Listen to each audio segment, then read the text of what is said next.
Hey guys, Nerdcore here, and today we're going to take a look at Blue-Red Melee. This is a deck that I've had a lot of fun with. This deck relies on using AoE effects and Implement of Combustion to deal a lot of damage to the things around you and generate shield, therefore giving you kind of a hands-off way to just make yourself melee through the game. So I've had a lot of fun with it. I hope you guys take a look at this, try it out yourself, and let me know how it does for you in the comments down below. So let's go ahead and dive into looking at this deck.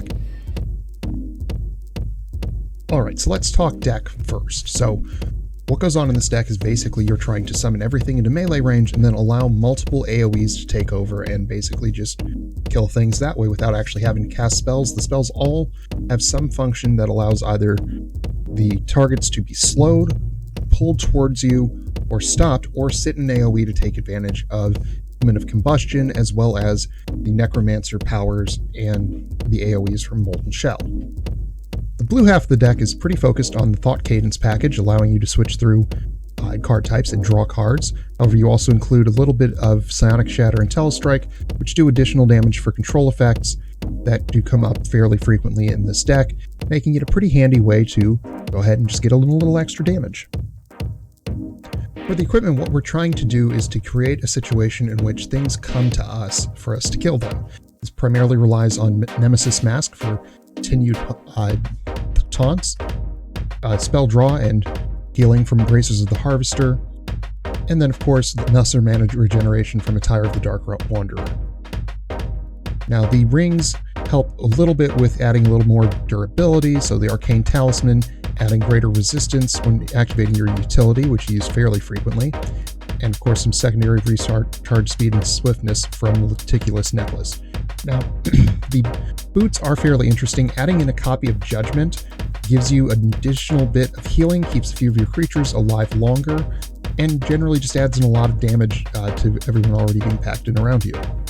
This is a deck focused on using Implement of Combustion, given the number of AoEs that we have, and just giving each one of them damage via an AoE triggers chances for Implement of Combustion to set in on them, so pretty handy, keeps the amount of damage going very quickly. We are using Aegeus Charm. This one is required. It gives you additional shield based on the number of enemy creatures, which helps keep you alive while you are AoEing stuff in melee distance.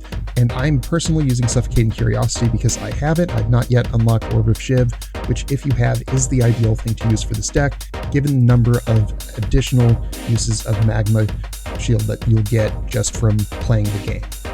For our lesser artifacts, we are focusing in on Spark Recharge Speed, giving us an advantage of keeping our mana regen effect up as long as possible and as quickly as possible.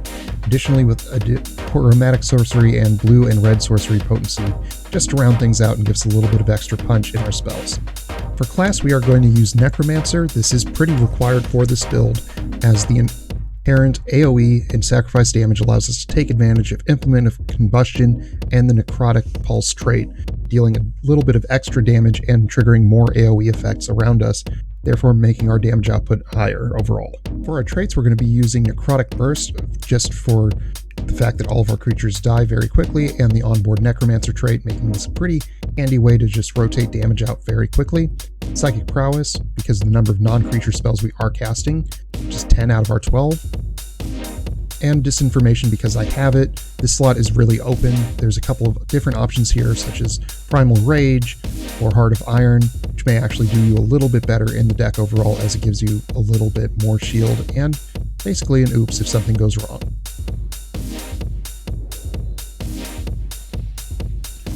Now, while we're playing this deck, you're going to notice that it's very chaotic. There's a lot going on, and you're right in the center of everything at all times. So if you have trouble keeping track of what's going on, you may want to pass on this deck and try something else out. So your goal is always to get Thought Cadence up, and then start rotating through spell types using your 2 creature cards and Thought Cadence itself to break up the sorceries and generate draw for yourself. On top of that, basically you're going to want to target all of your spells to pull creatures close to you, keep casting them as fast as you can to keep your mana high, using Mana Surge to just keep dishing out the damage. There's very little downtime.